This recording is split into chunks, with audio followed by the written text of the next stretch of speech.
Ela tinha tudo. Ele não tinha nada, nem a própria liberdade. Mas quando seus olhares se cruzaram pela primeira vez, algo impossível começou. Uma história de amor que desafiaria o Brasil imperial e mudaria suas vidas para sempre. Comenta aí, de onde você está nos assistindo. E se já está curioso para saber como essa história termina, deixa aquele like e se inscreve no canal. Garanto que você não vai se arrepender dessa jornada. A fazenda Santa Helena estendia-se por léguas intermináveis de terra vermelha, onde o café crescia sob o sol implacável do interior paulista. Era 1850, e a propriedade dos Albuquerque representava uma das mais prósperas da região, sustentada pelo trabalho de mais de 200 almas escravizadas. No alto da colina, a Casa Grande erguia-se imponente, com suas paredes caiadas e janelas amplas que observavam os campos como olhos vigilantes. Isabela Maria de Albuquerque completará 17 anos naquela primavera. Educada por preceptoras francesas e criada entre livros importados da Europa, a jovem conhecia pouco do mundo além dos limites da fazenda. Seu pai, o coronel Joaquim de Albuquerque, planejava casá-la com o filho de um barão do café da região vizinha, unindo assim duas fortunas consideráveis. A mãe, Dona Eugênia, dedicava-se a preparar a filha para os salões da corte, ensinando-lhe piano, bordado e as sutilezas da etiqueta que uma dama de sua posição deveria dominar. Mas Isabela possuía um espírito inquieto que os vestidos de renda e as aulas de boas maneiras não conseguiam conter. Desde criança, escapava das vigilâncias para explorar os recantos da fazenda, observando com curiosidade crescente a vida que pulsava além das grades ornamentadas do jardim. Era durante essas fugas que ela começou a perceber as contradições do mundo em que vivia, a opulência da Casa Grande contrastando brutalmente com as senzalas miseráveis, os banquetes fartos enquanto pessoas passavam fome, a música refinada do piano abafando gemidos de dor. Foi numa dessas tardes de exploração que Isabela viu Daniel pela primeira vez. Ele trabalhava na carpintaria da fazenda, construindo e reparando os móveis e estruturas da propriedade. Tinha 22 anos e uma postura que chamava atenção. Mesmo sob o peso das correntes invisíveis da escravidão, havia algo de digno em seu porte. Seus antepassados haviam sido reis numa terra distante através do oceano, e essa memória era preservada nas histórias sussurradas nas senzalas, transmitidas de geração em geração como brasas que se recusavam a se apagar. Daniel havia aprendido o ofício de carpinteiro com o pai, que morrera 3 anos antes num acidente nos campos. A habilidade com as ferramentas tornará-o valioso demais para ser desperdiçado nas lavouras, e essa pequena distinção lhe garantia algumas horas de trabalho menos exaustivo, embora não menos árduo. Suas mãos criavam beleza da madeira bruta, transformando troncos em cadeiras, mesas, armários que ornamentavam a casa dos senhores. Havia uma ironia amarga nisso, construir luxo para quem lhe roubara a liberdade. Isabela observou-o por semanas antes de se aproximar. Escondia-se atrás das árvores do pomar, fingindo colher frutas enquanto seus olhos seguiam os movimentos precisos daquelas mãos habilidosas. Admirava a concentração em seu rosto, a maneira como ele se perdia no trabalho, criando um mundo próprio onde, por breves momentos, parecia esquecer as correntes que o prendiam. Havia algo de profundamente humano naquele gesto de criação, algo que contradizia tudo o que lhe haviam ensinado sobre os escravos serem inferiores, incapazes de sentimentos refinados. Um dia, a curiosidade venceu a prudência. Isabela aproximou-se da carpintaria quando Daniel trabalhava sozinho, polindo uma mesa de jacarandá destinada ao escritório de seu pai. O rangido da porta fê-lo erguer os olhos, e por um instante seus olhares se encontraram. Ela viu surpresa, seguida de um medo respeitoso, o olhar de quem conhece bem as consequências de cruzar certas fronteiras. Mas também viu algo mais, uma centelha de reconhecimento, de humanidade reconhecendo humanidade através do abismo social que os separava. É bonito, disse Isabela, apontando para a mesa, sua voz saindo mais trêmula do que pretendia. O trabalho é muito bonito. Daniel baixou os olhos imediatamente, como lhe haviam ensinado a fazer diante dos senhores. Obrigado, sinhazinha, murmurou, usando o tratamento respeitoso exigido pela hierarquia brutal daquele mundo. Mas Isabela não queria aquela distância, aquela submissão forçada. Queria conversar, conhecer o homem por trás do título de propriedade, entender os pensamentos que habitavam aquela mente que criava tanta beleza. Você aprendeu sozinho? Perguntou, dando mais um passo para dentro da carpintaria. A pergunta surpreendeu Daniel. Os senhores raramente demonstravam interesse genuíno pelos escravos além de sua capacidade de trabalho. Meu pai me ensinou, sinhazinha. Ele aprendeu com o avô dele, que trouxe o conhecimento da nossa terra. Da África, Isabela arriscou, pronunciando o nome daquele continente distante sobre o qual sabia tão pouco, apenas histórias fragmentadas e frequentemente distorcidas. Daniel assentiu lentamente, pesando cada palavra antes de pronunciá-la. Conversar demais, revelar demais, poderia ser perigoso. Mas havia algo nos olhos daquela jovem senhora que parecia diferente, uma curiosidade genuína, desprovida da crueldade casual que ele conhecia tão bem. Sim, sinhazinha. De uma terra onde meu povo era livre. O peso daquela última palavra pairou no ar entre eles. Livre. Um conceito tão simples e tão infinitamente distante para Daniel, tão natural e não questionado para Isabela até aquele momento. Pela primeira vez, ela verdadeiramente pensou sobre o que significava nascer livre versus nascer escravizado, sobre como o acaso do nascimento determinava destinos tão radicalmente opostos. Você se lembra? Perguntou ela, fascinada. Da África? Não, sinhazinha. Nasci aqui. Mas as histórias são passadas. São tudo o que nos resta. Aquela conversa foi a primeira de muitas. Isabela começou a encontrar desculpas para visitar a carpintaria, sempre quando sabia que Daniel estaria sozinho, sempre com cuidado para não ser vista. Inicialmente, conversavam pouco, Daniel ainda receoso, Isabela ainda aprendendo a ver além das barreiras que sua educação havia erguido. Mas gradualmente, palavra por palavra, olhar por olhar, começaram a construir uma ponte sobre o abismo que os separava. Daniel falava sobre as histórias que ouvia nas senzalas, contos de heróis africanos, de guerreiros e sábios, de uma vida antes dos navios negreiros. Isabela compartilhava os livros que lia, descobrindo que Daniel, embora nunca tivesse frequentado escola, havia aprendido a ler com um feitor mais compassivo anos atrás. A descoberta os aproximou ainda mais, compartilhavam agora não apenas conversas, mas mundos inteiros contidos em páginas, ideias que transcendiam as fronteiras de sua realidade cruel. Os meses seguintes transformaram aqueles encontros furtivos em uma rotina perigosa. Isabela desenvolveu uma habilidade quase artística para escapar das vigilâncias. Conhecia cada canto da fazenda, cada momento em que as atenções se voltavam para outros lugares. Depois do almoço, quando sua mãe descansava e as mucamas se ocupavam com outras tarefas, ela deslizava para fora da casa grande como uma sombra, seu coração acelerando com uma mistura de medo e antecipação.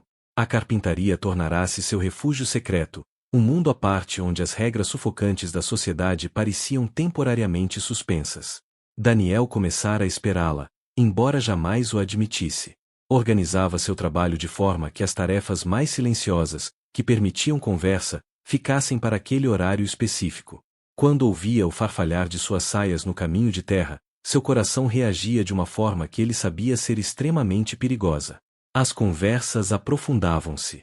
Isabela trouxe um livro de poesias de Castro Alves, ironicamente, um poeta que defendia a abolição, embora suas palavras fossem lidas na Casa Grande como mera literatura, desprovidas de seu poder revolucionário. Daniel ouviu-a recitar Navio Negreiro e sentiu lágrimas queimarem seus olhos, reconhecendo nas palavras eloquentes a história não contada de seus ancestrais, a travessia brutal que transformará pessoas em propriedade. Como pode? Perguntou Isabela certa tarde, sua voz carregada de uma angústia crescente.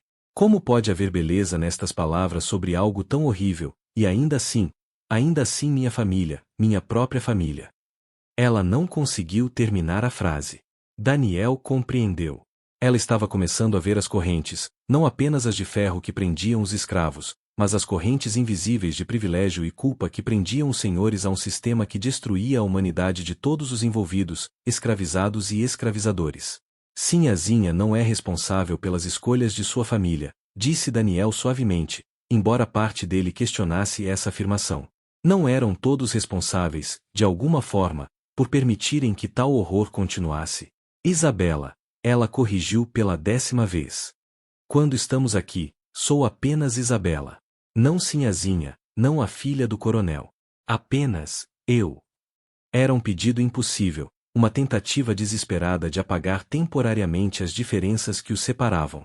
Daniel sabia que era perigoso ceder a essa fantasia, mas encontrava-se incapaz de resistir. Isabela, repetiu, e o nome soou diferente em sua boca, íntimo e perigoso. Foi naquele momento que algo mudou entre eles. O que havia começado como curiosidade e compaixão transformava-se em algo mais profundo, mais assustador. Isabela começou a perceber que contava as horas até poder vê-lo novamente, que seus pensamentos vagavam para aqueles olhos inteligentes e aquelas mãos habilidosas durante as tediosas aulas de piano. Daniel lutava contra sentimentos que sabia não ter direito de ter, contra um desejo que poderia custar-lhe não apenas a vida, mas torturas inimagináveis. A tensão entre eles crescia a cada encontro. Conversas se estendiam, silêncios tornavam-se carregados de significados não ditos. Um dia, quando Isabela alcançou para segurar um pedaço de madeira que Daniel estava esculpindo, suas mãos se tocaram.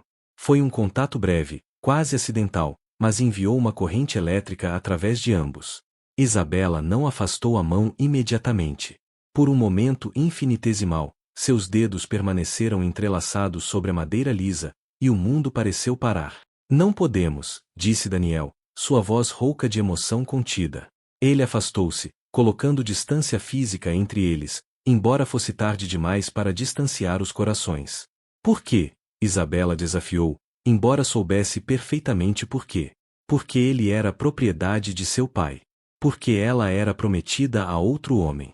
Porque o amor entre eles era impossível, proibido, punível com violência inimaginável. Porque o mundo em que viviam não permitia tal transgressão. A senhora sabe por quê, respondeu Daniel, voltando-se para seu trabalho, suas mãos tremendo imperceptivelmente enquanto pegava o formão. Mas o sentimento, uma vez reconhecido, não podia ser desfeito.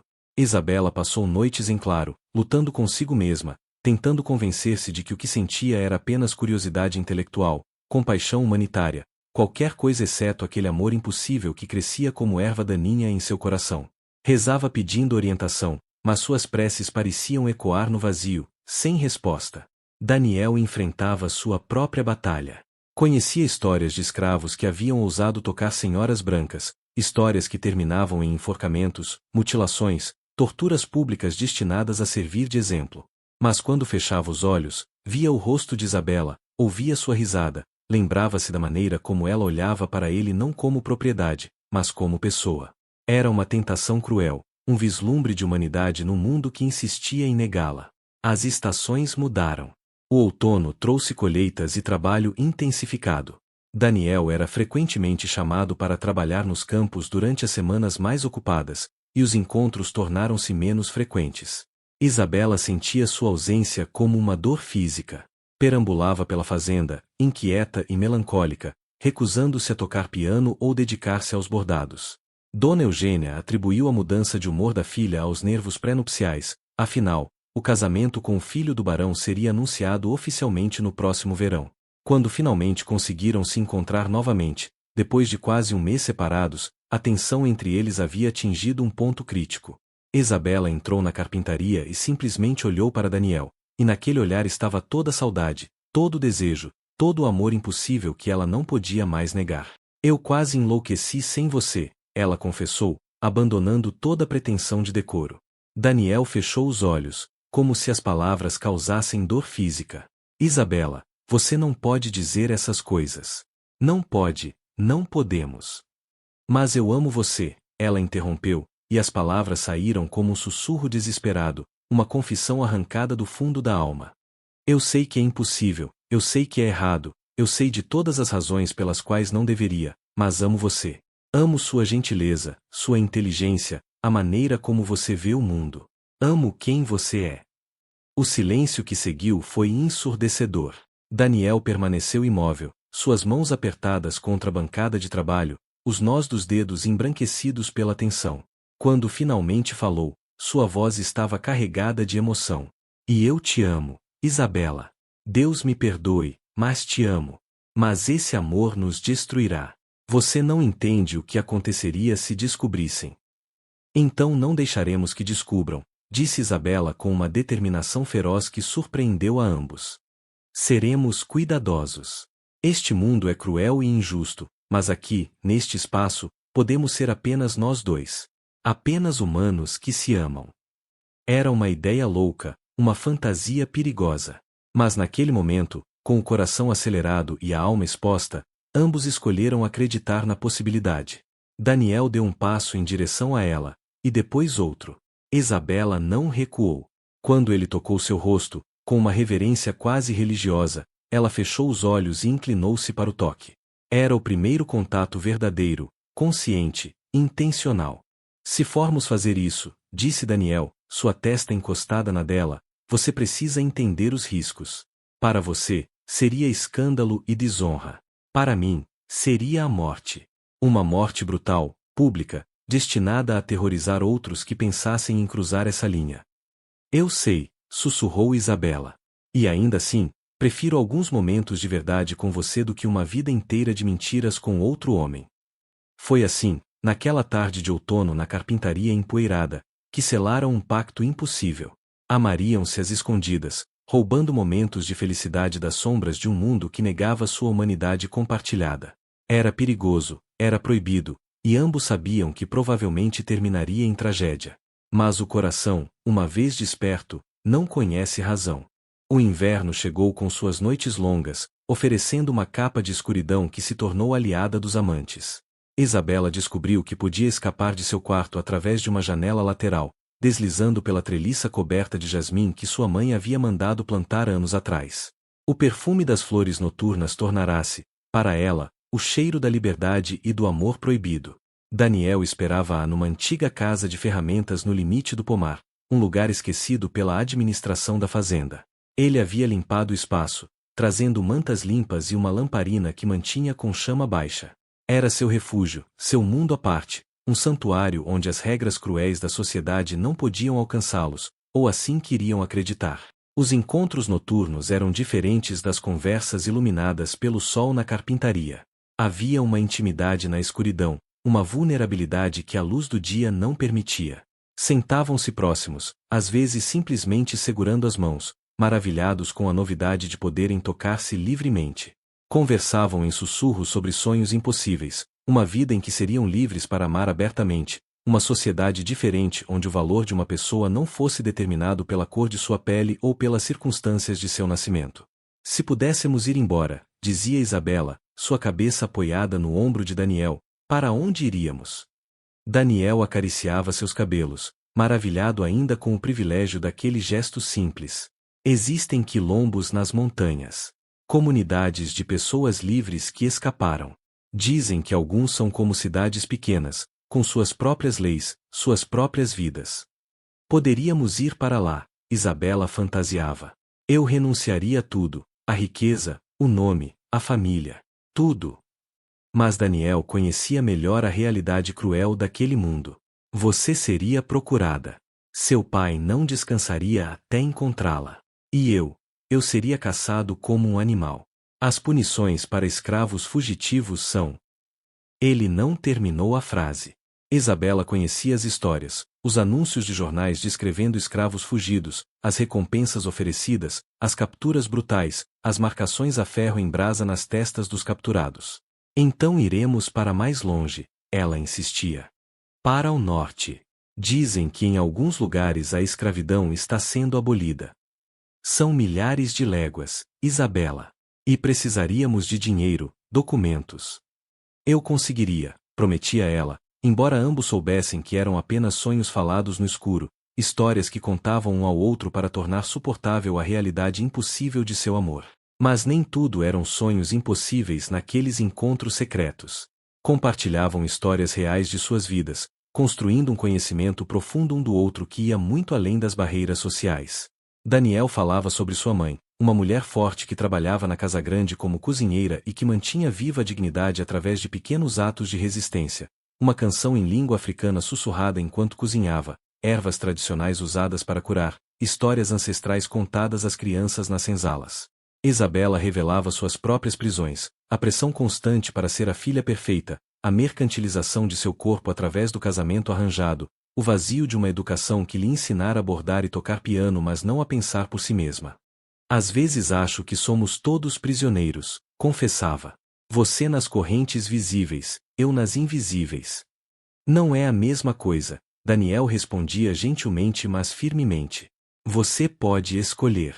Pode se rebelar e sofrer consequências, sim, mas ainda assim terá escolha. Eu não tenho nem isso. Meu corpo não me pertence. Meus filhos, se eu os tiver, não me pertencerão. Posso ser vendido amanhã, e não há nada que eu possa fazer. A lembrança da diferença fundamental entre suas condições sempre trazia um momento de silêncio tenso. Isabela odiava ser lembrada de seu privilégio, mas Daniel não a deixava esquecer completamente. Era importante que ela entendesse não apenas o romantismo proibido de seu amor, mas a violência sistemática que o tornava impossível. Nas noites mais quentes, quando o risco de serem descobertos parecia menor, caminhavam juntos pelas bordas da propriedade, mantendo-se nas sombras das árvores. Daniel mostrava-lhe plantas medicinais que sua mãe lhe ensinara a reconhecer, saberes ancestrais preservados através de gerações. Isabela compartilhava os livros que roubava da biblioteca de seu pai, lendo trechos à luz trêmula da lamparina. Foi durante uma dessas leituras que descobriram um poeta cujas palavras pareciam escritas para eles, Gonçalves Dias e seu poema Não Me Deixes, sobre amor impossível e separações inevitáveis. Isabela lia com voz embargada, Não me deixes. Morrerei sem ti, como náufrago no mar profundo. As palavras ressoavam em seus corações com uma dolorosa precisão. Os momentos mais preciosos eram os de silêncio compartilhado, quando simplesmente deitavam lado a lado, olhando através do teto rachado da casa de ferramentas para as estrelas visíveis nas fendas. Daniel apontava constelações que havia aprendido com seu pai, estrelas que guiavam viajantes e fugitivos através da noite. Isabela maravilhava-se com aquele conhecimento que nenhuma de suas preceptoras europeias possuía. Com o tempo, a intimidade física cresceu entre eles. Começou com beijos roubados, hesitantes no início, depois cada vez mais apaixonados. As mãos exploravam, descobriam, aprendiam. Isabela sentia-se despertar para seu próprio corpo, uma consciência que sua educação rígida havia suprimido. Para Daniel, cada toque era simultaneamente prazer e perigo, desejo e medo das consequências se fossem descobertos. Uma noite, quando a paixão ameaçava levá-los além do que haviam compartilhado até então, Daniel interrompeu. Se você engravidar, disse, sua voz rouca de desejo contido, não haverá como esconder. Eles saberão. A realidade fria daquelas palavras foi como água gelada. Isabela sabia que ele estava certo. Uma gravidez seria descoberta, e não haveria explicação possível que a salvasse da desonra ou salvasse Daniel de uma morte brutal. A criança, se nascesse, seria marcada para sempre pela vergonha de sua origem. Você conhece maneiras de prevenir? Perguntou Isabela, pensando nas conversas sussurradas entre mulheres que às vezes escutava por acaso. Daniel assentiu lentamente. Sua mãe era parteira e conhecia os segredos das mulheres, os chás e ervas que podiam prevenir gravidez. Era conhecimento perigoso, guardado cuidadosamente, mas acessível para quem sabia onde procurar. Há formas. Minha mãe pode ajudar, embora seja arriscado pedir a ela. A mãe de Daniel, Maria, tinha 53 anos e olhos que haviam visto demais. Trabalhava na cozinha da Casa Grande desde criança, trazida da África aos 7 anos de idade. Suas mãos conheciam todos os segredos da culinária que deleitava os Albuquerque, mas seu coração guardava memórias de outra vida, de uma terra onde havia sido livre, de uma família destruída pela violência do tráfico de escravos. Quando Daniel lhe contou sobre Isabela, Maria não ficou surpresa. Tinha notado as mudanças no filho, os olhos distantes, os sorrisos secretos, a maneira como ele agora cantarolava enquanto trabalhava. Conhecia os sinais do amor, e conhecia também os perigos mortais que esse amor específico trazia. Você está louco, disse ela, sua voz baixa mas feroz enquanto conversavam numa noite tardia nas senzalas. Você sabe o que eles farão se descobrirem? Não será uma morte rápida, filho. Será feito para servir de exemplo. Eu sei, mãe, respondeu Daniel, sua voz carregada de uma mistura de desespero e determinação. Mas não posso deixá-la. É mais forte do que eu. Maria fechou os olhos, lembrando-se de outro amor, de outro tempo.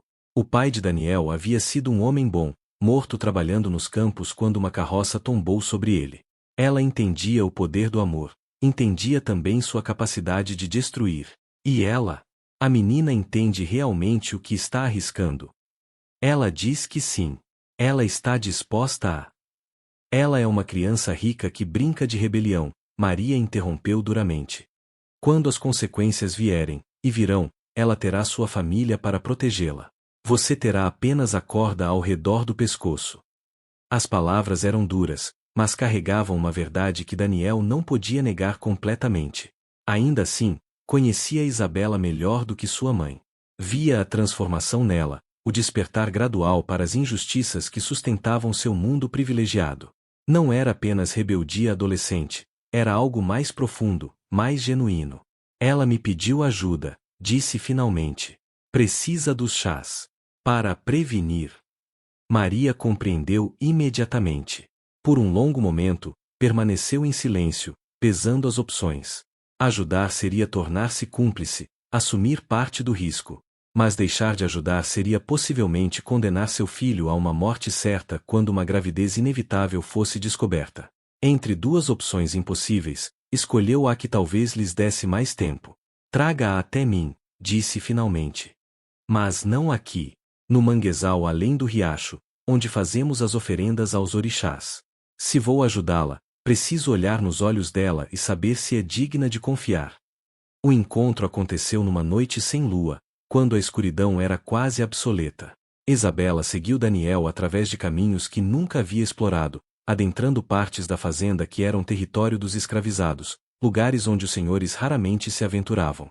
O manguezal cheirava a terra úmida e vegetação em decomposição, um cheiro primordial que fez Isabela estremecer. Maria esperava-as com uma lamparina coberta, sua luz mal iluminando seu rosto marcado pelo tempo e pelo trabalho.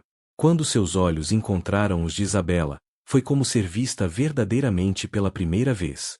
Não como a sinhazinha, não como a filha do coronel, mas como uma jovem mulher apaixonada e assustada. Você sabe o que está pedindo? A voz de Maria era baixa mas carregada de autoridade. Não é apenas chá. É cumplicidade. É compartilhar segredo que pode nos matar a todos. Isabela engoliu em seco, mas manteve o olhar firme. Eu sei. E sei que não tenho direito de pedir. Sei que meu pai, minha família, que fizeram e continuam fazendo coisas terríveis. Mas amo seu filho. E não pediria se não fosse desesperador. Amor, Maria repetiu a palavra como se testasse seu peso. Você sabe o que essa palavra significa aqui? Neste lugar onde famílias são separadas, onde filhos são vendidos longe de suas mães, onde maridos veem suas esposas serem levadas para a cama dos senhores. Você conhece esse tipo de amor, menina? As palavras eram como chicotadas, e Isabela sentiu lágrimas queimarem seus olhos. Não, admitiu. Não conheço. Meu amor foi fácil até agora, privilegiado. Mas está se tornando real, difícil. E estou disposta a aprender. Algo no rosto de Maria se suavizou minimamente. Reconhecia sinceridade quando havia, e via algo mais na jovem além de rebeldia juvenil.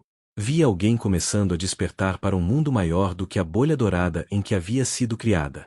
Os chás devem ser tomados após cada encontro, disse Maria, retirando um pequeno saco de pano de entre suas roupas. Mas nem sempre são completamente eficazes. E se falharem, não haverá outros chás para resolver. Você entende? Isabela assentiu, entendendo a implicação. Maria estava falando de aborto, algo perigoso e definitivamente fatal se mal executado. Entendo, sussurrou. Maria então fez algo inesperado, estendeu a mão e tocou o rosto de Isabela com surpreendente gentileza. Você escolhe isso sabendo que não posso protegê-la? Que quando a verdade vier à luz, e ela sempre vem, você perderá tudo. Já escolhi, disse Isabela com convicção. Prefiro ter tido estes momentos com Daniel e perder tudo, do que viver uma vida inteira sem nunca ter conhecido amor verdadeiro.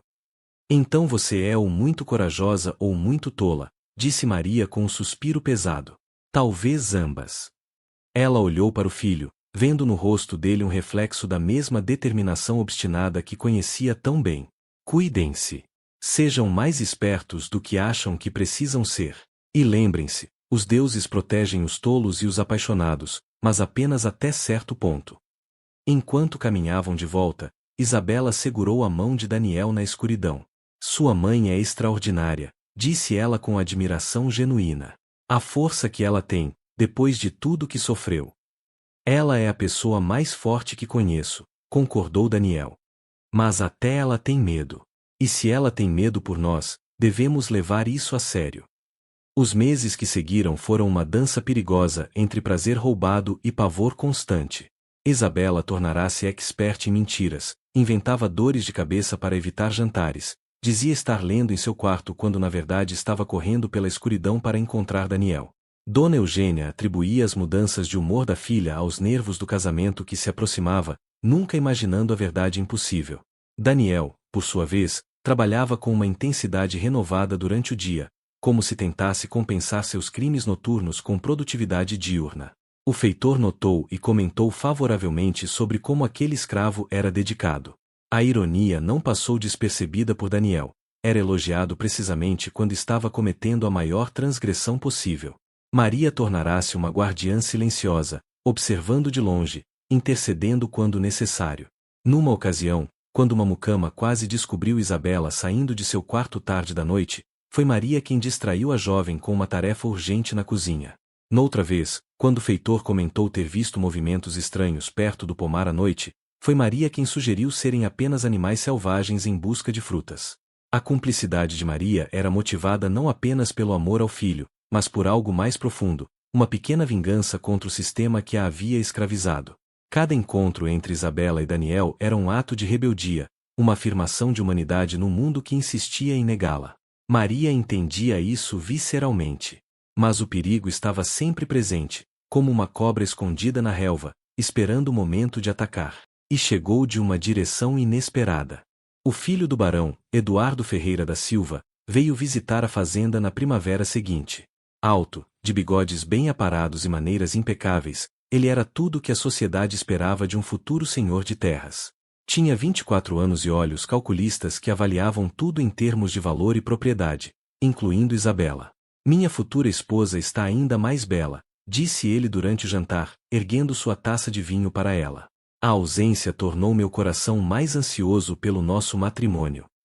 Isabela forçou um sorriso, sentindo náusea subir em sua garganta. A ideia de pertencer àquele homem, de compartilhar sua cama, de ter seus filhos, tudo isso tornará-se insuportável desde que conhecera o verdadeiro amor. Como poderia agora aceitar esse casamento arranjado, essa transação comercial disfarçada de união sagrada? Eduardo é um excelente partido, Dona Eugênia sussurrou para a filha mais tarde. Você tem sorte. Muitas jovens dariam tudo por tal oportunidade. Mas Isabela não se sentia sortuda. Sentia-se como uma prisioneira cuja execução havia sido marcada. A data do casamento estava definida para outono, 6 meses. 6 meses até que sua vida fosse entregue a um estranho, até que seu corpo deixasse de ser seu, até que qualquer possibilidade de felicidade com Daniel fosse definitivamente encerrada. Eduardo ficaria na fazenda por 2 semanas, conhecendo melhor sua futura esposa e discutindo os detalhes financeiros do casamento com o coronel. Sua presença tornava os encontros noturnos impossíveis, havia criados extras, vigilância aumentada, atenção constante sobre Isabela.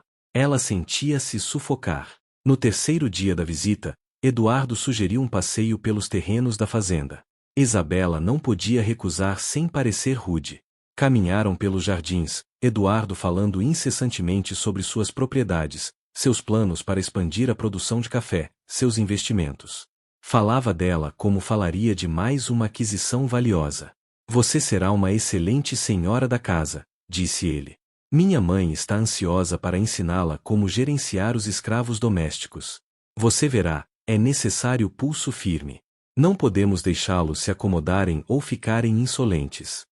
Isabela mordeu a língua, engolindo as palavras que queria gritar. Via agora com clareza cristalina a diferença entre os 2 homens em sua vida. Um via pessoas como propriedade, o outro era tratado como propriedade mas mantinha sua humanidade intacta. Como poderia ter considerado aceitável qualquer casamento com Eduardo? Foi durante esse passeio que aconteceu algo que mudaria tudo.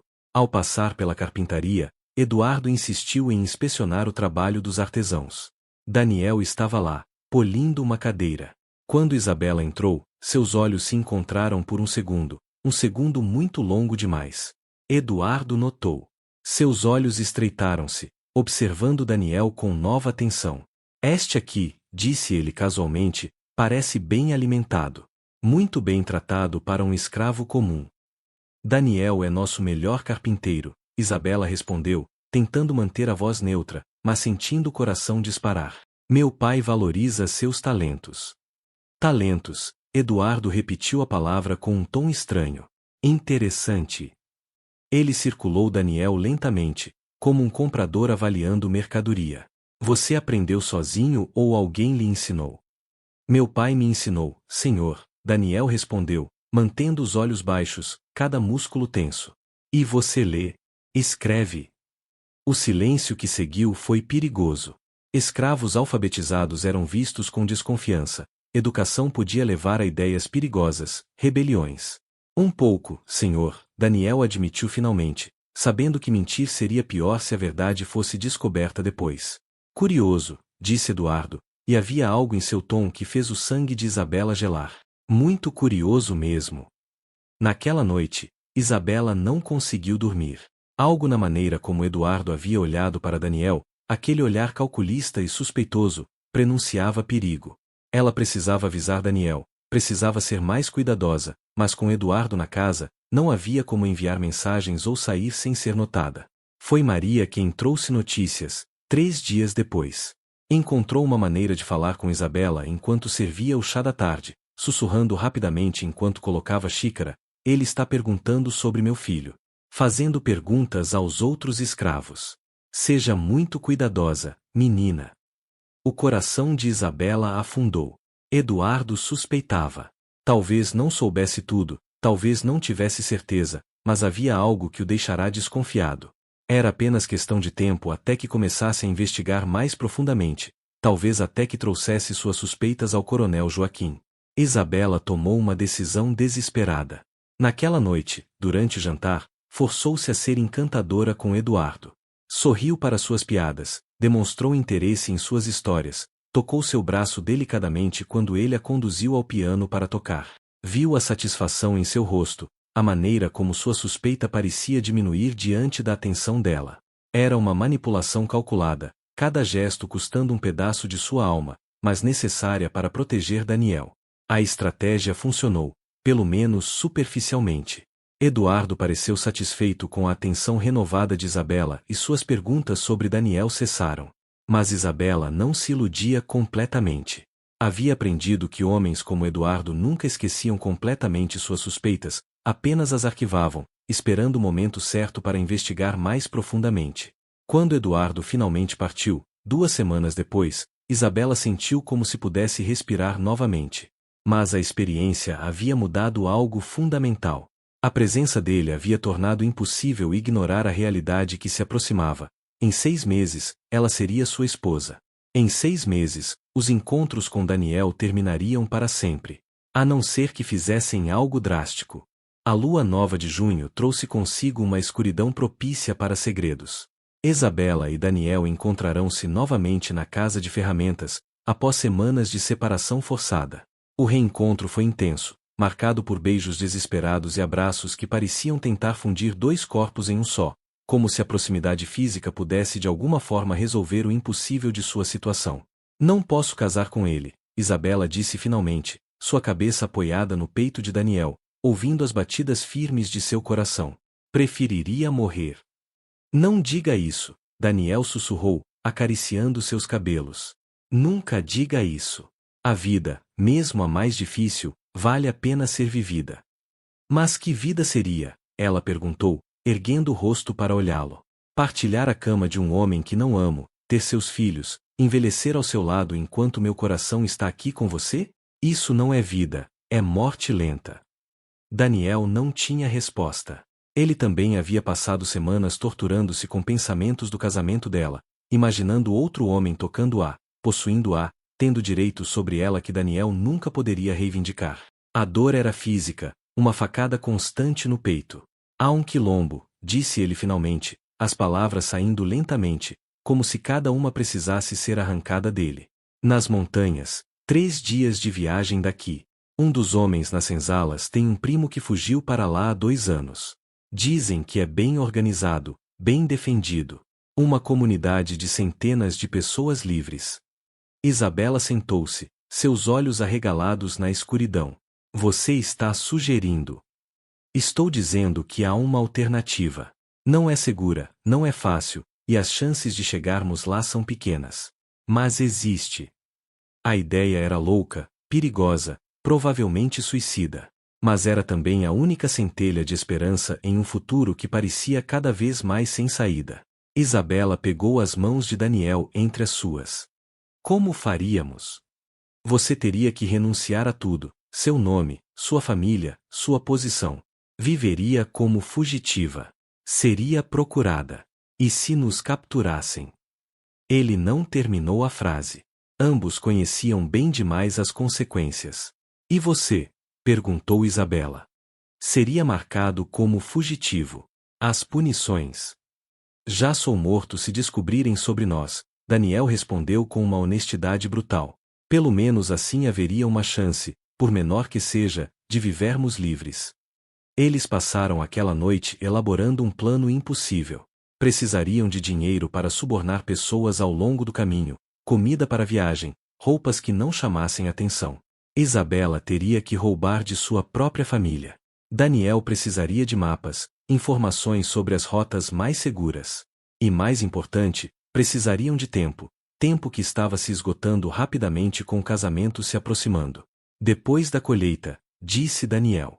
Quando todos estiverem ocupados com a venda do café, quando houver mais movimento de pessoas na fazenda, será a nossa melhor chance. Isso nos dá 3 meses, calculou Isabela. 3 meses para nos prepararmos. 3 meses para ter certeza, corrigiu Daniel, segurando seu rosto entre as mãos. Isabela, uma vez que fizermos isso, não há volta. Você nunca mais verá sua família. Viverá escondida, sempre com medo de ser descoberta. É uma vida dura, mesmo no quilombo. Preciso que você tenha absoluta certeza. Já tenho certeza, ela respondeu sem hesitação. Não há nada para mim naquele mundo. Toda a riqueza, todo o conforto, são construídos sobre o sofrimento de pessoas como você, como Maria. Não posso mais fingir não ver. Não posso mais ser cúmplice. Mas certeza emocional e preparação prática eram coisas diferentes. Nos meses que seguiram, Isabela descobriu que planejar uma fuga era infinitamente mais complexo do que havia imaginado. Começou roubando pequenas quantias de dinheiro da casa, algumas moedas aqui e ali que não seriam notadas imediatamente. Escondeu joias que poderia vender ou trocar, um broche de sua avó, um par de brincos de pérola, um anel que ganhará no aniversário. Daniel, por sua vez, começou a fazer contatos discretos. Havia uma rede não oficial entre os escravizados, informações passadas em sussurros sobre rotas de fuga, pessoas que poderiam ajudar, lugares seguros para esconder-se. Era arriscado fazer perguntas, pois nem todos eram confiáveis, alguns poderiam delatá-los esperando recompensa ou tratamento favorável. Mas gradualmente, peça por peça, o quebra-cabeça começou a se formar. Maria observava os preparativos com o coração dividido. Por um lado, queria que seu filho fosse livre, queria acreditar que ele poderia ter uma vida além das correntes. Por outro, conhecia bem demais as estatísticas brutais. A maioria dos fugitivos eram capturados, as punições eram exemplares e cruéis. E agora seu filho planejava não apenas fugir sozinho, mas levar consigo a filha do Senhor, transformando o que seria um crime em algo muito pior. Vocês vão morrer, disse ela numa noite, quando Daniel lhe contou os planos finais. Ou pior, vão sofrer de maneiras que não consigo nem imaginar. Talvez, admitiu Daniel. Mas pelo menos teremos tentado. Pelo menos teremos escolhido, mãe. Escolhido, não apenas aceitado o destino que nos foi imposto. Maria olhou para o filho, o menino que havia carregado, alimentado, protegido através de todos os horrores daquele mundo. Via nele agora um homem disposto a arriscar tudo por amor e liberdade. Como poderia ela, que havia sobrevivido através de compromissos e submissão, julgar sua escolha de resistir? Então vou ajudá-los, disse finalmente. Mas vocês farão exatamente como eu disser. Nada de romantismo tolo, nada de gestos dramáticos. Se vão fazer isso, farão do jeito certo, com as melhores chances possíveis. A ajuda de Maria provou ser inestimável. Ela conhecia pessoas, tinha conexões que Daniel nem sabia que existiam.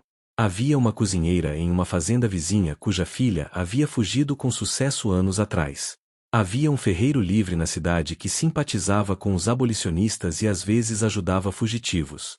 Havia uma mulher branca, viúva de um comerciante, que abrigava fugitivos em sua casa por razões que ninguém questionava completamente. Maria começou a tecer uma rede de apoio, fazendo contatos cautelosos, preparando o terreno. Não prometia nada, mas criava possibilidades. E o mais importante, começou a ensinar Isabela habilidades práticas que a jovem nunca havia precisado aprender, como cozinhar alimentos simples, como tratar feridas, como dormir no chão duro sem reclamar. Os encontros entre Maria e Isabela aconteciam nas primeiras horas da manhã, antes que a Casagrande despertasse completamente. Isabela inventava desculpas sobre acordar cedo para rezar, quando na verdade descia até a cozinha onde Maria já trabalhava. Ali, entre o cheiro de pão fresco e café sendo preparado, a escrava ensinava a senhora o que significava verdadeiramente trabalhar. Suas mãos são macias demais, dizia Maria, observando Isabela tentar descascar mandioca. Vão sangrar nos primeiros dias de viagem. Precisa criar calos. E então colocava a jovem para trabalhar em tarefas que endureceriam sua pele e sua determinação. Isabela aprendia não apenas habilidades práticas, mas lições mais profundas. Aprendia sobre resistência, sobre encontrar dignidade nas menores vitórias, sobre manter esperança quando tudo parecia perdido. Maria contava histórias das senzalas, não apenas as trágicas, mas também as de alegria roubada, de amor encontrado nas circunstâncias mais improváveis, de humanidade preservada contra todas as probabilidades. No quilombo, dizia Maria enquanto ensinava Isabela a fazer fogo sem fósforos, você não será a sinhazinha. Será apenas mais uma boca para alimentar, mais um par de mãos que precisam trabalhar. Alguns vão ressentir sua presença, ver você como invasora. Outros vão desconfiar, pensar que é espiã. Você precisará provar seu valor todos os dias. Estou pronta para isso, Isabela insistia, embora ambas soubessem que ninguém poderia estar verdadeiramente pronta para abandonar completamente uma vida de privilégio. Enquanto isso, os preparativos para o casamento avançavam inexoravelmente. Dona Eugênia estava em êxtase, planejando cada detalhe da cerimônia que aconteceria em outubro. O vestido estava sendo confeccionado por costureiras especialmente contratadas da capital. Convites eram enviados para fazendeiros de toda a região. O coronel Joaquim negociava os termos finais do contrato matrimonial com o barão Ferreira. Isabela participava de tudo como um autômato, sorrindo quando esperado, concordando com as escolhas de sua mãe, fingindo entusiasmo que não sentia. Por dentro, contava os dias até a fuga planejada para setembro, durante a agitação da colheita. Cada dia que passava era uma tortura, mas também uma oportunidade de reunir mais recursos, fazer mais preparativos. Daniel trabalhava com intensidade redobrada, construindo e reparando, sempre observando, sempre aprendendo. Memorizava os padrões de movimento dos feitores, os momentos de maior descuido, as rotas menos vigiadas. Conversava cautelosamente com outros escravos, identificando quem poderia ser confiável, quem poderia criar distrações quando necessário. Houve momentos de quase descoberta. Uma tarde, uma mucama entrou na cozinha quando Isabela estava tendo uma lição com Maria. A jovem escrava ficou confusa ao ver a sinhazinha com as mãos sujas de farinha, mas Maria rapidamente inventou uma história sobre Isabela querendo aprender a fazer um doce especial para surpreender o noivo. A mucama aceitou a explicação, mas o incidente deixou todos nervosos. Outra vez, o coronel Joaquim quase pegou Isabela saindo de seu quarto tarde da noite. Ela conseguiu fingir sonambulismo, uma condição que sua mãe confirmou ter corrido na família. O coronel aceitou a explicação, mas passou a trancar a porta do quarto de Isabela à noite para sua própria segurança. Isabela precisou aprender a destrancar a fechadura silenciosamente, mais uma habilidade que nunca imaginara precisar. Os encontros entre Isabela e Daniel tornaram-se menos frequentes mas mais intensos. Cada vez poderia ser a última antes da fuga, ou a última antes de serem descobertos. Conversavam não apenas sobre logística, mas sobre o futuro que imaginavam juntos. Seria realista? Provavelmente não. Mas a esperança era tudo que tinham para se agarrar. No quilombo, dizia Daniel, segurando Isabela em seus braços, construirei uma casa para nós. Nada como a casa grande, mas nossa. Verdadeiramente nossa. E à noite, olharemos as estrelas e saberemos que escolhemos aquela vida, que ninguém pode tirá-la de nós. E seremos casados? Perguntava Isabela. De verdade, diante de Deus e das pessoas? Se você quiser.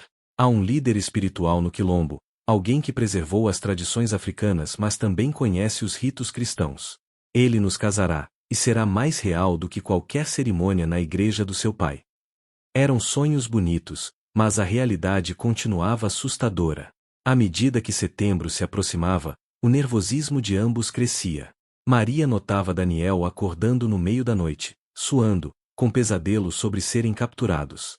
Isabela emagrecia, comendo cada vez menos, seu estômago revirado pela ansiedade constante.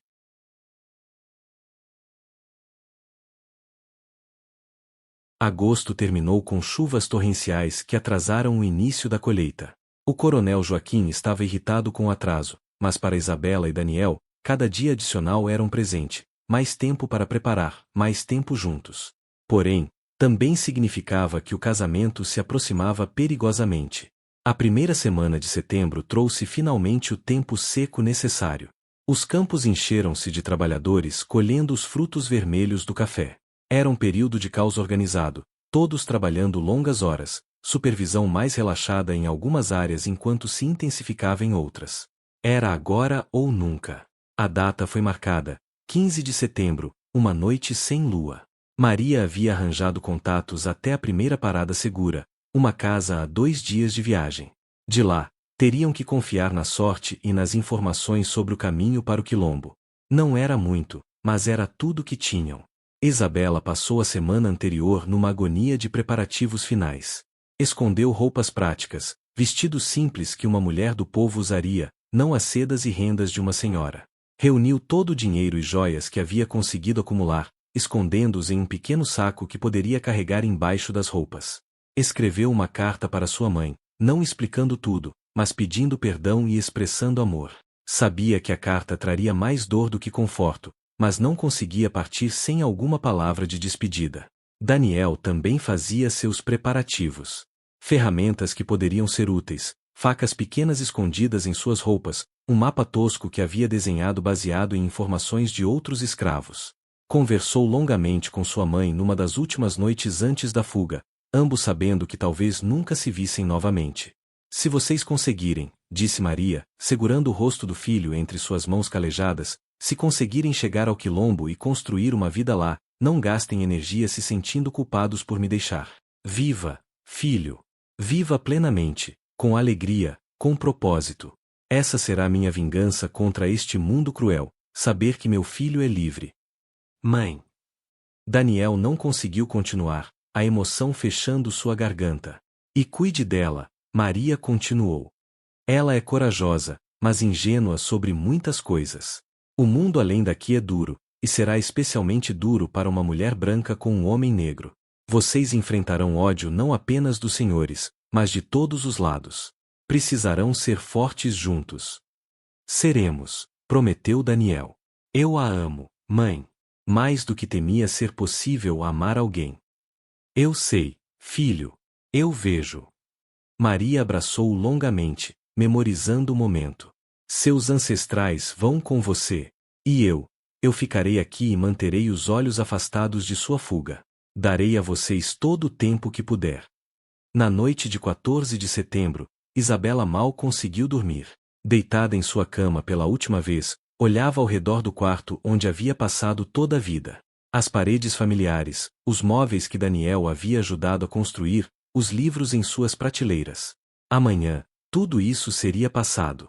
Seria uma fugitiva, caçada, desonrada aos olhos da sociedade. E ainda assim, seu coração estava mais leve do que estivera em meses. Levantou-se antes do amanhecer, vestindo as roupas simples que havia escondido. Por cima, colocou um dos seus vestidos habituais. A transformação aconteceria quando estivesse fora da casa grande. Desceu para o último café da manhã como filha dos Albuquerque. O dia arrastou-se interminavelmente. Isabela forçou-se a manter sua rotina normal, aula de piano pela manhã, bordado à tarde, chá com sua mãe. Dona Eugênia falava animadamente sobre os últimos preparativos do casamento, agora apenas 6 semanas distante. Isabela sorria e concordava, cada palavra como vidro em sua boca. À tarde, conseguiu um momento sozinha na biblioteca. Colocou a carta para sua mãe dentro de um livro que sabia ser o favorito de Dona Eugênia. Seria encontrada, mas não imediatamente. Daria a eles algumas horas preciosas de vantagem. Daniel trabalhou normalmente durante o dia, cada movimento mecânico enquanto sua mente percorria os planos repetidamente. Havia ensaiado cada passo mentalmente centenas de vezes. Ainda assim, seu coração batia acelerado, e suas mãos ocasionalmente tremiam quando pensava em tudo que poderia dar errado. O jantar foi uma tortura. Isabela sentou-se à mesa com seus pais, participando da conversa sobre trivialidades, comendo alimentos que mal conseguia engolir. O coronel Joaquim estava de bom humor, satisfeito com o progresso da colheita e os preços favoráveis do café. Dona Eugênia tagarelava sobre um novo chapéu que havia encomendado da França. Ninguém notava a despedida silenciosa acontecendo na mente de Isabela. Você está pálida, querida, observou Dona Eugênia em um momento. Espero que não esteja adoecendo tão perto do casamento. Apenas cansada, mamãe, Isabela respondeu, forçando um sorriso. O calor tem sido intenso. Depois do jantar, Isabela subiu para seu quarto como de costume. Esperou pacientemente, ouvindo os sons da casa gradualmente silenciarem. Seu pai retirando-se para o escritório. Sua mãe subindo para seu próprio quarto. As mucamas terminando suas tarefas finais do dia. Cada minuto parecia uma eternidade.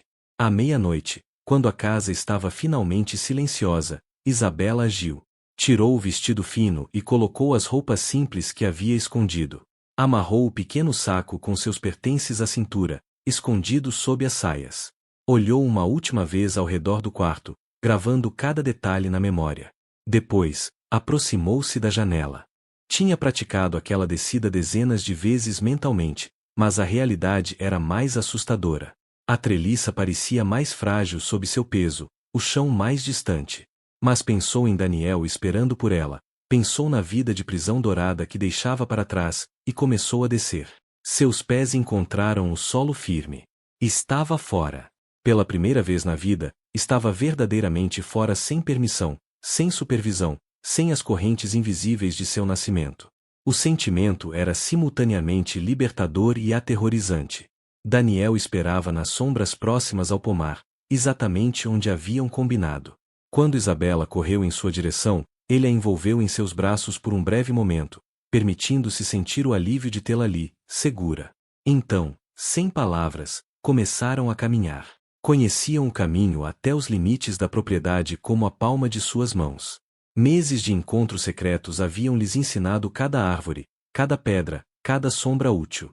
Moviam-se rapidamente mas silenciosamente, dois fantasmas atravessando a noite. Na borda da propriedade, onde a terra dos Albuquerque encontrava a estrada, Maria esperava. Ela não deveria estar ali, era arriscado demais. Mas uma mãe não podia deixar seu filho partir para sempre sem um último adeus. Abraçou Daniel longamente, sussurrando bênçãos em línguas antigas que ele mal compreendia mas que encheram seu coração de força. Depois, surpreendentemente, abraçou também Isabela. Cuide dele, sussurrou Maria no ouvido da jovem. E deixe que ele cuide de você. Sejam um para o outro o que este mundo cruel lhes negou. Eu prometo, Isabela respondeu, lágrimas escorrendo por seu rosto. Maria entregou-lhes um pequeno embrulho, pão, carne seca, frutas. Comida para os primeiros dias. Depois, recuou para as sombras. Vão, disse ela. Vão agora, enquanto a noite ainda os protege. E assim, Isabela e Daniel entraram na estrada que levaria para longe de tudo que conheciam. A noite era escura, sem lua conforme planejado, mas as estrelas brilhavam intensamente acima. Daniel apontou para a constelação que serviria como sua guia, as mesmas estrelas que haviam guiado incontáveis fugitivos antes deles, a mesma luz que iluminara o caminho de seus ancestrais africanos. Caminharam por horas, mantendo-se nas sombras quando possível, atravessando rapidamente trechos expostos. Isabela descobriu que seus pés, acostumados a sapatos macios e pisos polidos, doíam horrivelmente nos sapatos simples e na estrada irregular. Mas mordeu o lábio e continuou, recusando-se a ser um fardo. Ao amanhecer, alcançaram a primeira parada segura, uma pequena propriedade pertencente a um sitiante que, segundo Maria, simpatizava com abolicionistas. Daniel bateu na porta com o código específico que havia aprendido. Por longos momentos, nada aconteceu, e Isabela sentiu o pânico começar a subir. E se estivessem no lugar errado? E se o homem tivesse mudado de ideia? Então a porta abriu uma fresta. Um homem de meia-idade com olhos cautelosos examinou-os. Daniel disse as palavras que Maria havia lhe ensinado, uma frase aparentemente sem sentido sobre buscar o caminho onde o sol nasce livre. O homem assentiu e abriu a porta completamente. Entrem rápido, disse ele, olhando nervosamente para a estrada. Não podem ficar muito tempo. O senhor Albuquerque já deve ter descoberto. Na casa grande da fazenda Santa Helena, o caos estava de fato começando. Dona Eugênia havia acordado como sempre e, ao não receber resposta quando chamou Isabela para o café da manhã, foi verificar o quarto da filha. A cama estava vazia, a janela aberta. Inicialmente, pensou que Isabela simplesmente havia saído para caminhar cedo. Mas à medida que as horas passavam sem sinal dela, a preocupação transformou-se em alarme. Foi então que encontrou a carta, escondida no livro. As palavras de Isabela eram cuidadosamente escolhidas, pedindo perdão mas não explicando completamente. Falava de escolhas que precisava fazer, de não poder viver a vida que haviam planejado para ela. Não mencionava Daniel, era sua última proteção para ele, caso fosse capturada sozinha. Os gritos de Dona Eugênia trouxeram o coronel Joaquim correndo. Quando leu a carta, seu rosto passou de confusão a fúria em segundos. Convoquem todos os feitores, rugiu. Façam uma contagem de todos os escravos. Agora! A contagem revelou o que todos temiam: Daniel estava desaparecido. O melhor carpinteiro da fazenda, o escravo educado que o filho do barão havia notado com suspeita meses atrás. A conexão foi feita imediatamente. A filha do coronel não havia simplesmente fugido, havia fugido com um escravo. A vergonha e a fúria do coronel Joaquim eram monumentais. Não era apenas a perda da filha, mas a desonra pública, o escândalo que destruiria a reputação da família. E mais, a transgressão fundamental das leis sociais mais sagradas, sua filha, uma senhora branca, com um escravo negro. Era impensável, intolerável. Quero todos os homens disponíveis montados e na estrada em 1 hora, ordenou, sua voz fria como gelo. Quero recompensas postadas em todas as vilas. Quero que todo caçador de escravos da região saiba que há dinheiro para quem os trouxer de volta. E quando os trouxerem. Ele não terminou a frase, mas todos entenderam. A punição seria exemplar. Na pequena casa do sitiante, Isabela e Daniel descansavam brevemente, comendo o pão que Maria havia preparado, bebendo água de um poço. O sitiante, um homem chamado José, explicava a rota seguinte. Há patrulhas aumentadas desde a última grande fuga, dizia ele. Terão que evitar as estradas principais. Há um caminho através da mata, mais difícil mas mais seguro.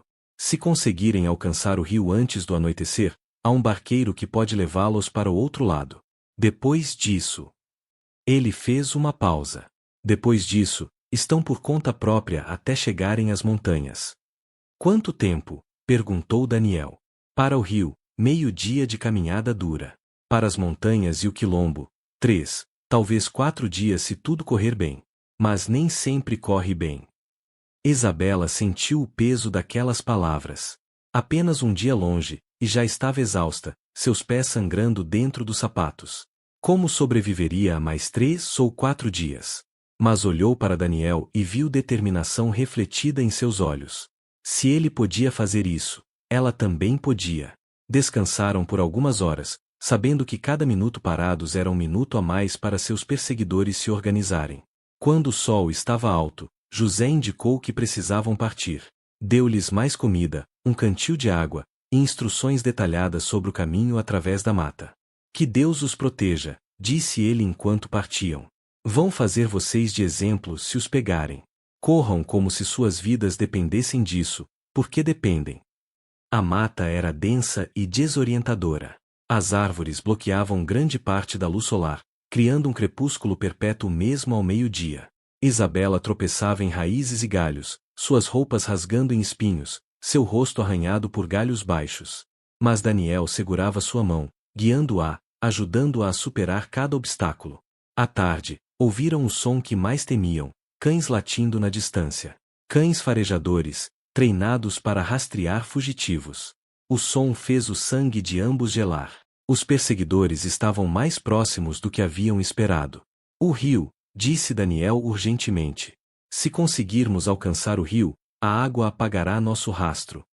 Começaram a correr, ignorando a dor, ignorando a exaustão. Os latidos pareciam ficar mais próximos a cada minuto.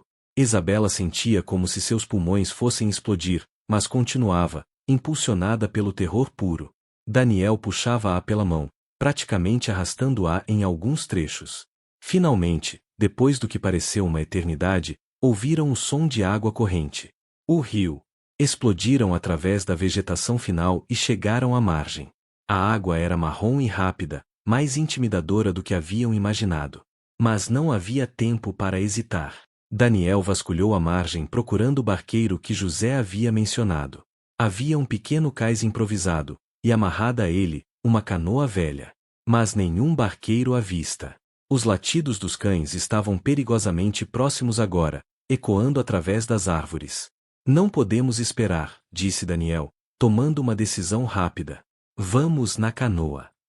Mas não sabemos usar. Aprenderemos. Ele ajudou Isabela a entrar na canoa instável, depois empurrou-a para longe da margem enquanto pulava dentro. A corrente imediatamente os pegou, girando a canoa perigosamente. Daniel lutou com os remos, tentando controlar a embarcação enquanto eram levados rio abaixo. Atrás deles, na margem que acabavam de deixar, os cães emergiram das árvores, seguidos por homens a cavalo. O coronel Joaquim estava entre eles, seu rosto contorcido em fúria quando viu a canoa sendo levada pela corrente. Puxou uma espingarda, mas o alcance era muito grande e a canoa se movia rapidamente. O tiro ecoou sobre a água, errando por metros. Continue remando, gritou Isabela, pegando o segundo remo e tentando ajudar, embora sem fazer ideia do que estava fazendo. A canoa girou e balançou perigosamente, mas a cada segundo os levava mais longe de seus perseguidores. O rio eventualmente os levou a uma área mais calma. Daniel conseguiu manobrar a canoa até a margem oposta, longe de onde os cães poderiam segui-los facilmente. Arrastaram a embarcação para a vegetação e a esconderam. Alguém precisaria dela. Então, sem parar para descansar, continuaram para as montanhas. Os 3 dias seguintes foram os mais difíceis de suas vidas. Caminhavam principalmente à noite, escondendo-se e descansando durante o dia. A comida acabou no segundo dia, e eles sobreviviam com frutas silvestres e água de riachos. Isabela desenvolveu bolhas terríveis nos pés que estouraram e sangraram, cada passo uma agonia. Daniel carregava-a quando ela não conseguia mais andar sozinha, embora ele mesmo estivesse no limite da exaustão. Houve momentos em que Isabela estava certa de que não sobreviveriam. Uma noite, durante uma tempestade violenta, abrigaram-se sob uma rocha saliente, tremendo de frio e molhados até os ossos. Outra vez, quase foram descobertos por uma patrulha, salvando-se apenas porque se jogaram em um pântano fedorento e ficaram submersos até os pescoços, respirando através de juncos até que os homens passassem. Mas em cada momento de desespero, olhavam um para o outro e lembravam-se do porquê estavam fazendo aquilo. Não era apenas fuga, era uma declaração de que suas vidas lhes pertenciam, que seu amor era válido, que mereciam escolher seu próprio destino. Essa convicção os mantinha em movimento quando seus corpos imploravam para parar. Na manhã do 4º dia, quando estavam começando a temer que nunca encontrariam Quilombo, ouviram um som peculiar, um tambor tocando um ritmo específico na distância. Daniel reconheceu imediatamente. Era um sinal, uma forma de comunicação usada pelos quilombolas para avisar uns aos outros sobre movimentos na floresta. Seguiram o som, subindo a montanha através de trilhas quase invisíveis. De repente, emergiram de entre as árvores e se viram diante de 2 homens armados com arcos e flechas, bloqueando o caminho. Quem são vocês e o que querem aqui? Perguntou um deles, sua voz firme mas não necessariamente hostil. Sou Daniel, filho de Maria da fazenda Santa Helena, respondeu Daniel, usando as palavras que sua mãe havia lhe ensinado. E está é Isabela. Viemos buscando liberdade. Os guardas trocaram olhares. Uma mulher branca com um homem negro fugindo juntos, não era algo comum. A mulher é fugitiva ou senhora? Perguntou o segundo guarda com desconfiança óbvia. Fui uma senhora, Isabela respondeu antes que Daniel pudesse falar. Mas renunciei a tudo aquilo. Agora sou apenas uma mulher que ama este homem e escolheu a liberdade sobre o privilégio. Os guardas consideraram isso por um longo momento. Finalmente, o primeiro acenou. Venham. Mas saibam que aqui todos trabalham, todos contribuem. Não há lugar para quem não está disposto a isso. Estamos dispostos, disseram ambos em uníssono. O quilombo era maior e mais organizado do que Isabela havia imaginado. Havia cerca de 300 pessoas vivendo em casas simples mas sólidas, construídas nas encostas da montanha de forma a serem quase invisíveis de baixo. Havia campos cultivados, animais sendo criados, uma forja, uma escola onde crianças aprendiam a ler. Era uma comunidade completa, funcionando em desafio às leis que negavam sua própria existência. Foram levados ao líder do quilombo, um homem idoso chamado João Cativo, que havia fundado a comunidade 30 anos antes após liderar uma grande fuga. Ele ouviu sua história com atenção, seus olhos perspicazes estudando ambos cuidadosamente. Você entende, disse ele finalmente para Isabela, que aqui não será como sua vida anterior? Nada de criados, nada de luxos.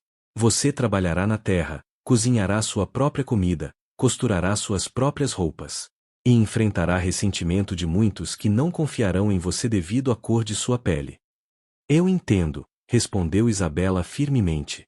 E aceito. Prefiro uma vida dura mas livre do que uma vida confortável mas aprisionada. João Cativo assentiu lentamente. E você, disse para Daniel, está preparado para protegê-la quando o ressentimento se tornar hostilidade? Para defendê-la não apenas de ameaças externas, mas também das internas? Com minha vida se necessário, prometeu Daniel. Muito bem. Podem ficar. Provem seu valor através do trabalho e da dedicação à comunidade, e este será seu lar.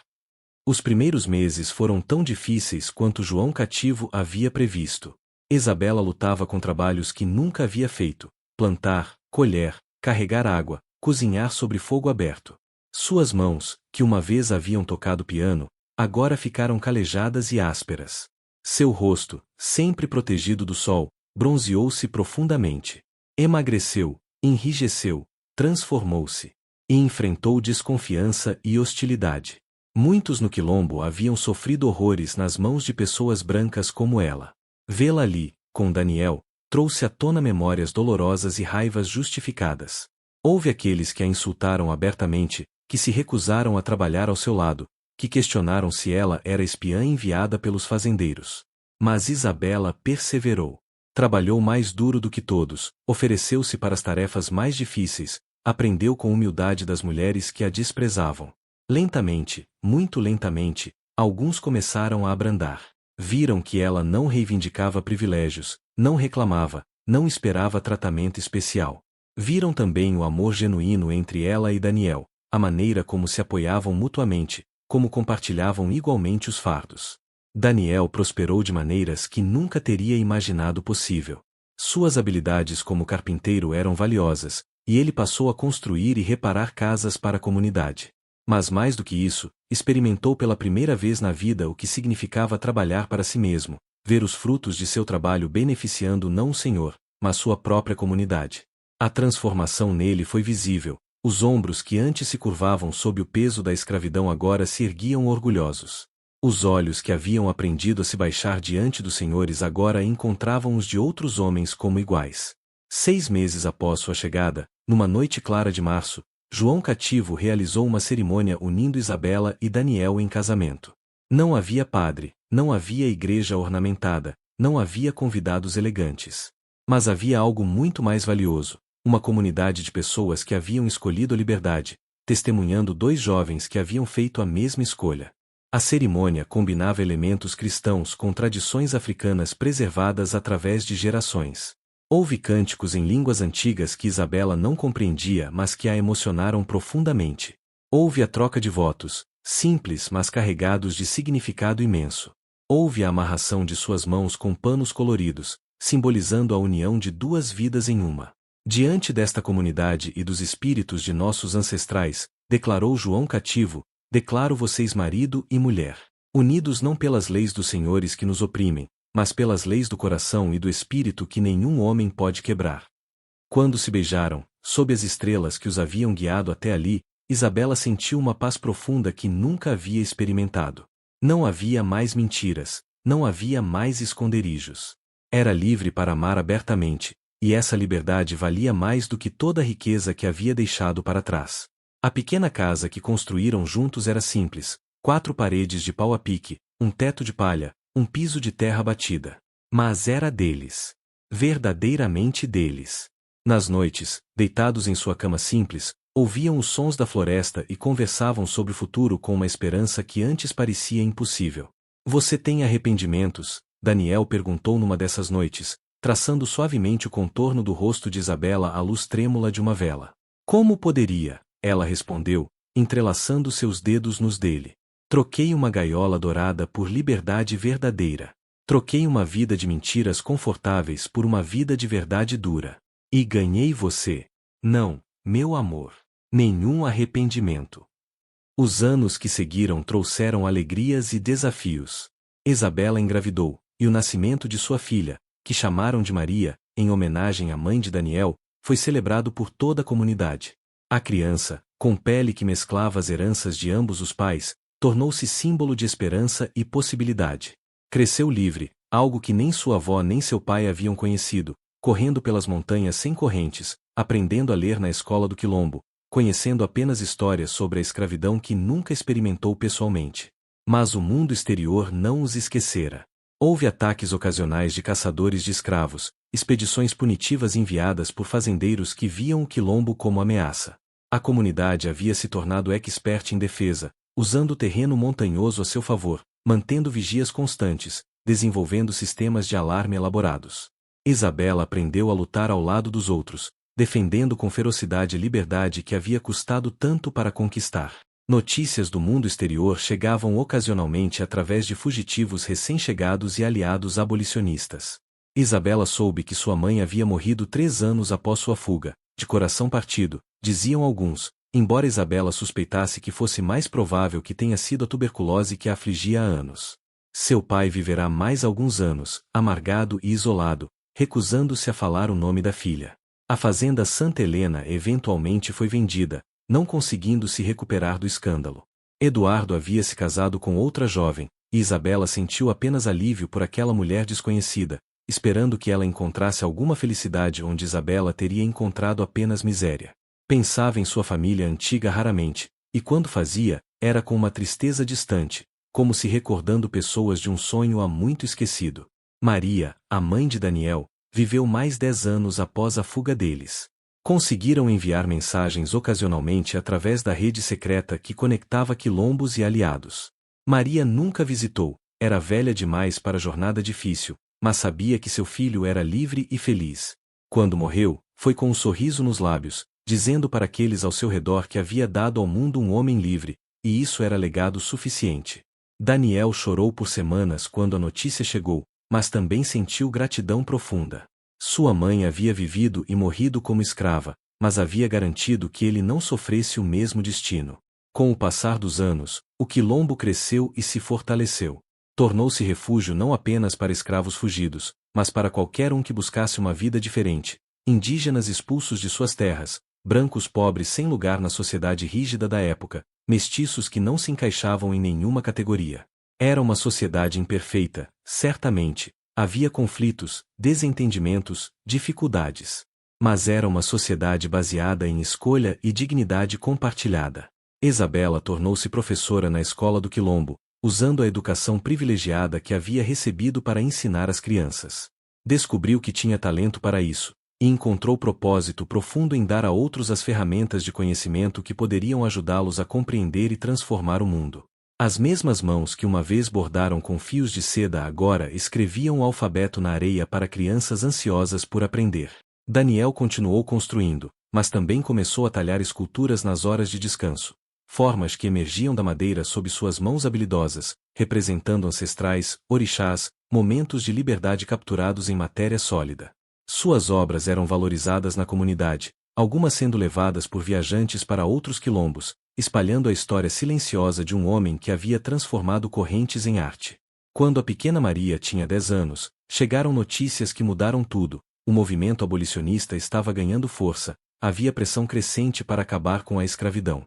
Demoraria ainda mais de uma década, mas a mudança estava vindo. As conversas no quilombo tornaram-se acaloradas. O que fariam quando a liberdade não fosse mais algo que tinham que roubar, mas um direito garantido? Alguns querem voltar, disse Daniel uma noite, depois de uma reunião comunitária particularmente intensa.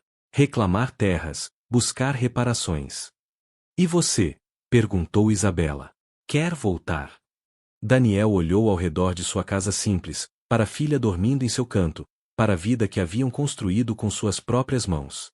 Isto aqui é meu lar agora. Nossa luta não foi apenas contra a escravidão, mas por uma forma diferente de viver.